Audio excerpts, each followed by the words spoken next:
Let's be honest. I got one word for this. Cash grab! Damn, that's 2 words. Alright, the Hitman's wife man's bodyguard. The Hitman's bodyguard's wife. Honestly, I don't even care. It might as well be the Hitman's wife's bodyguard's god brother. Who cares? It's not the point. Sam, top tier. Ryan Reynolds, top tier. Honestly, I know how he is, but I don't really ever get tired of Ryan Reynolds. What I'm trying to say is, every time you see him in his Deadpool persona.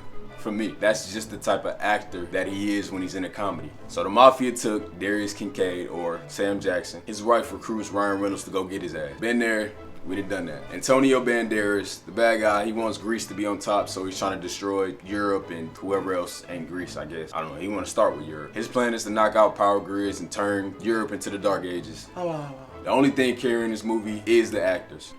That's it. Frank Grillo, he doing his Dougie as an Interpol agent that just want to go back to the States. I think he wanted to just go back to Boston or whatever. I don't know where he's from.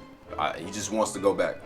I never really saw him as funny, but I think he got some decent material to work with. It wasn't bad. He did his thing. Now Ryan Reynolds, he's on a sabbatical, so he not bodyguarded, he not killing. But the funny thing is, he working with the most violent motherfucker on this planet. Darius Kincaid's wife, Salma Hayek. I think Sam, last movie was the best thing about it, but in this one, she upstages him. This movie is stupid, but she is a treat. This is her movie. I think I'm in love. It go Lauren London, Chloe Bailey, Salma Hayek. She is crazy though. Her and Darius, they meant for each other. They made for each other. Ryan Reynolds get hit point blank with a shot. He passes out. They think he dead, so they give this half-hearted burial and just toss him in a river or something like that. They just, honestly, they didn't care. Even hearing me say something like that, you could tell that this movie is a little far-fetched. Not even halfway through the movie, I swear to you, she ran Ryan Reynolds over with a car, going full speed. He didn't try to jump out the way or nothing. He didn't even know it was coming. He was standing still. She ran into him full speed. He just flew in the air, did a couple flips, landed. Now it's not F9 levels of insane, but I can't help but notice she had a Glock with like a 70-round clip in that motherfucker. Henchmen are henchmen, they just incompetent. There is a lot of ADR, and I don't even think they was trying to hide it. It's very blatant and in your face. And whoever that actor is that's in here, that's also in Umbrella Academy, the one that be doing nasty shit with his sister,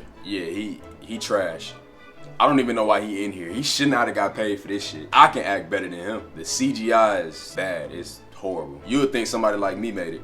This movie really has all the ingredients for a disaster. But even as stupid as this movie is, it's funny to me. I laughed more than enough times. Now don't get my words conflated. I didn't say interesting, I said funny. It's funny. It was horribly funny. But it's funny because some of the writing, mostly because of the actors and actresses, they made it funny. They made this horrible movie something that's watchable for one time. I'm only watching this shit one time, and it's because of them.